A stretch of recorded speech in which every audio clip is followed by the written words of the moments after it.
ሀያሉ አሜሪካና ምዕራባውያን በጥርጣሬ እየተያዩ ባለበት ወቅት በምስራቅ በኩል አንድ አስፈሪ የአጥቂዎች ትብብር በዝምታ እየተገነባ ነው። ሩሲያ፣ ቻይና፣ ሰሜን ኮሪያና ኢራን። ይህ ጥምረት ርዕዮተ ዓለም ብቻ አይደለም። አሜሪካን ካለችበት የዓለም የበላይነት መንበር አውርዶ ለመቅበር የተማማሉ ኃይሎች ስብስብ ነው። ዛሬ የምናየው የሩሲያና የኢራን ግንኙነት ከንግድ ወደ ወታደራዊ ተሸጋግሯል። ፑቲን ለኢራን ምን ቃል ገቡ? የኢራን ካሚካዚ ድሮኖችስ የሩሲያን ክብር እንዴት ታደጉ? እስከ መጨረሻው አብራችሁን ቆዩ፣ ምስጢሩን እንገልጣለን። ለአምስት ክፍለ ዘመናት በጥርጣሬና በጠላትነት ይተያዩ የነበሩት ሞስኮና ቴሄራን ዛሬ የልብ ጓደኛ ሆነዋል። ለምን? ምክንያቱም የጋራ ጠላት አላቸው። አሜሪካ። ሶቪየት ኅብረት ከፈረሰች በኋላ ኢራን ፊቷን ወደ ሩሲያ ዞረች። በዘጠናዎቹ ውስጥ የኒውክሌርና የሚሳይል ቴክኖሎጂን ከሞስኮ በሚስጥር ስትሸምት ነበር። ዛሬ ግን ነገሩ ተቀይሯል።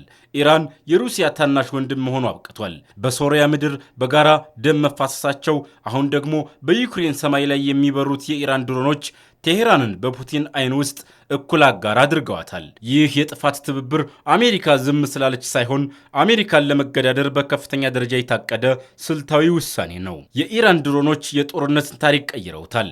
እስካሁን ኢራን ከ3000 በላይ ሻሂድ ድሮኖችን ለሩሲያ አበርክታለች። እነዚህ ድሮኖች የድሃው ክሩዝ ሚሳይል ይባላሉ፣ በአነስተኛ ዋጋ ታላቅ ጥፋት የሚያደርሱ። አስገራሚው ምስጢር ግን እዚህ ጋር ነው። ሩሲያ አሁን በራሷ ምድር የኢራንን ድሮኖች እያመረተች ነው። ገራን 2 እና ገራን 3 የተባሉ የሞት መሳሪያዎች በዩክሬን ከተሞች ላይ እንደ ዝናብ እየወረዱ ነው። ኢራን ለሩሲያ 100 ሚሊዮን ጥይቶችንና 300 ሺህ የሚሆኑ መድፎችን ጭምር ሰጥታለች። ይህ ማለት ኢራን በአውሮፓ ምድር ለሚካሄደው ጦርነት ቀጥተኛ ተሳታፊ ሆናለች ማለት ነው። ምዕራባውያን በዚህ ተደናግጠዋል። የኢራን እጅ አውሮፓ ደጃፍ ላይ ደርሷል። ኢራን በነፃ አልረዳችም። ፑቲንም ቢሆኑ ለቴሄራን ወርቃማ ዋጋ ከፍለዋል። በዩክሬን ሜዳ የተማረኩ ዘመናዊ የምዕራባውያን መሳሪያዎች ወደ ቴሄራን ተልከዋል፣ ኢራን ኮርጃ እንድታሻሽላቸው። በተጨማሪም ሩሲያ 4 ቶን የሚመዝን ንጹህ ወርቅ ለኢራን እንደከፈለች መረጃዎች ይጠቁማሉ። በተጨማሪም ኢራን ለዘመናት ስትመኘው የነበረው የዙ 35 ተዋጊ ጀትና የኤምአይ 28 ሄሊኮፕተር ስምምነት ተፈርሟል። ከሁሉም በላይ ግን ሩሲያ የኢራን አይን ሆናለች። የኢራንን ሳተላይቶች ወደ ህዋ በማምጠቅ ቴሄራን ከአየር ላይ ጠላቶቿን እንድትሰልል ፑቲን ቁልፉን ሰጥተዋል። በ2025 የተፈረመው የ20 ዓመቱ ስልታዊ ስምምነት ደግሞ ይህንን ወታደራዊ፣ ኢኮኖሚያዊና የሳይበር ትብብር የብረት ያህል ጠንካራ አድርጎታል። አሁን ጥያቄው ጦርነት ይነሳ ይሆን ሳይሆን ጦርነቱ መቼ ወደ እኛ ቤት ይመጣል የሚል ነው። ሩሲያና ኢራን የገነቡት ይህ ጥምረት አሜሪካን ብቻ ሳይሆን መላውን ዓለም አደጋ ላይ ጥሏል። በሆርሙዝ ባህረ ሰላጤ ላይ የሚደረገው ፍጥጫ የዓለምን ነዳጅ ሊያቆም ይችላል።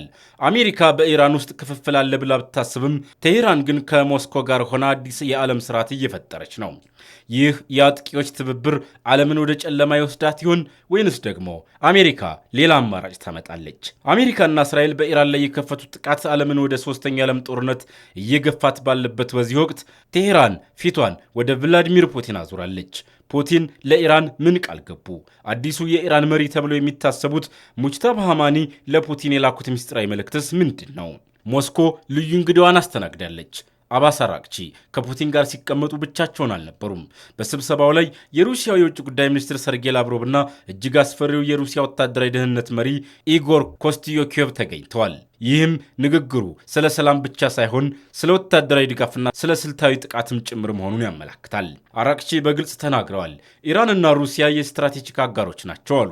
ሩሲያ የኢራንን ድሮኖች በዩክሬን ጦርነት ስትጠቀም እንደነበረ ይታወቃል። አሁን ግን ውለታ መላሿ ሩሲያ ናት። ፑቲን ለኢራን ሕዝብ ያላቸውን አድናቆት ሲገልጹ አሜሪካን ለምትቋቋመው ኢራን ከጎኗ ነን ብለዋል። ይህ ለአሜሪካው የውጭ ጉዳይ ሚኒስትር ማርኮ ሮቢዮ እና ለዶናልድ ትራምፕ የተላከ ከባድ ማስጠንቀቂያ ነው። ነገሩ እዚህ ላይ ይበልጥ ይገርማል። በስብሰባው መሃል ፑቲን አንድ ያልተጠበቀ ነገር ተናገሩ። ከኢራኑ ከፍተኛ መሪ ሙጅተባ ሐማኒ መልእክት እንደደረሳቸው ገለጹ።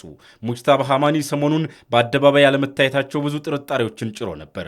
አንዳንዶቹ ታመዋል ሲሉ፣ ሌሎቹ ደግሞ ተደብቀዋል ይላሉ። ነገር ግን ደብዳቤያቸው ሞስኮ መድረሱ አንድ ነገር ያረጋግጣል።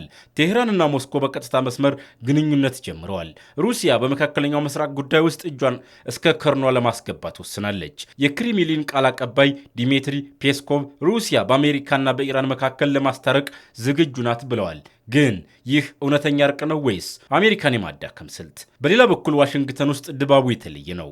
ፕሬዚደንት ዶናልድ ትራምፕ ኢራን ካቀረበችው የሰላም ሀሳብ ጋር አልተስማሙም። ይህ ስምምነት አያረካኝም ማለታቸው ተሰምቷል። ኢራን ደግሞ በበኩሏ ዳግም ጥቃት ላለመሰንዘር አስተማማኝ ዋስትና ካላገኘሁ ሰላም የለም እያለች ነው። ሳውዲ አረቢያም ስጋቷን ገልጣለች።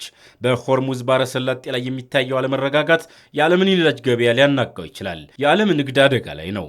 አሜሪካ ኢራን ውስጥ ክፍፍል አለ ብላ ብታስብም የውጭ ጉዳይ ሚኒስትሩ አራክቺ ግን በሞስኮ ያሳዩት ጥንካሬ ኢራን አሁንም አንድነቷን እንደጠበቀችና ከሀያላን ጋር እንደምትደራደር የሚያሳይ ነው። ዓለም በአዲስ መልክ እየተቀየረች ነው። ሩሲያ፣ ቻይናና ኢራን በአንድ ወገን፣ አሜሪካና እስራኤል በሌላ ወገን ሆነው የጥንካሬ መለኪያ ጨዋታ ውስጥ ገብተዋል። የኢራኑ የውጭ ጉዳይ ሚኒስትር የአራክቺ የሞስኮ ጉብኝት የሚያረጋግጠው አንድ እውነት አለ። ኢራን ብቻዋን አይደለችም። ፑቲን ለኢራን የገቡት ቃል አሜሪካን ወደ ኋላ እንድታፈገፍግ ያደርጋት ይሆን ወይስ ትራምፕ አዲስ የጦርነት ገጽ ይከፍታሉ? ሙጅታባ ሐማኒስ መቼ ነው ብቅ የሚሉት? ይህን ሁሉ በጋራ የምናየው ይሆናል። እናንተስ ምን ትላላችሁ? የሩሲያና የኢራን ጥምረት አሜሪካን ሊያሸንፍ ይችላል? አስተያየታችሁን ኮሜንት ላይ አስፍሩልኝ። ቪዲዮን ላይክ በማድረግ ለሌሎች እንዲደርስ አድርጉ። ቻናላችንን ሰብስክራይብ ማድረጋችሁንም እንዳትረሱ። ቤተሰባችን ይሁኑ።